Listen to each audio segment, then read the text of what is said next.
Get ready to Allplan Shortcut! In unserem Video Nummer 40 geht es um das freie Modellieren. Eines meines Erachtens der wichtigsten Dinge, die man auch in Allplan oder Vectorworks machen kann und auch sehr oft benötigt.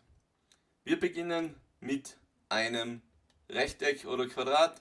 Wir ziehen das hier ganz einfach auf und dann ziehen wir es hier in die Höhe. In unserem Fall 0,25. Ich gebe das jetzt ein und habe ein fertiges Rechteck, das ich hier aktiviert habe. Natürlich kann ich hier die Perspektiven genauso ändern und nun kann ich hier direkt sagen erweitern, versetzen. Und das ist ein ganz wichtiger Punkt. Wer lange nur mit 2D oder 3D Wänden, aber ohne freiem Modellieren gearbeitet hat, ich kann hier auch einzelne Punkte, und zwar kann ich kontinuierlich Größen verändern oder frei und unabhängig Größen verändern. Jetzt allerdings nur in 2 oder auch in 3 Richtungen. Doch das ist nicht alles. Ich kann hier natürlich nach oben und unten ziehen, in 3 Dimensionen verzerren oder auch hier wieder unabhängig, wenn ich hier umschalte, und zwar in jegliche Richtung, einzeln und gemeinsam.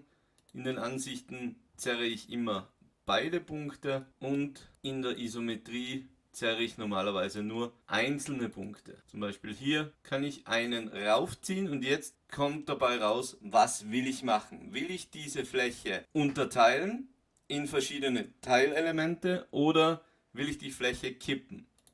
Ich will sie kippen und er zerrt mir das Ganze in ein Negativformat. Also alles, was hier schwarz erscheint, ist negative Fläche und sollte nicht passieren. Denn bei Ausdrucken kann es hier zu Fehlern kommen. Das war das erste Modellieren mit freien Flächen. Vielen Dank und in Kürze geht es weiter mit noch mehr frei modellierten Elementen für ein statisches Programm.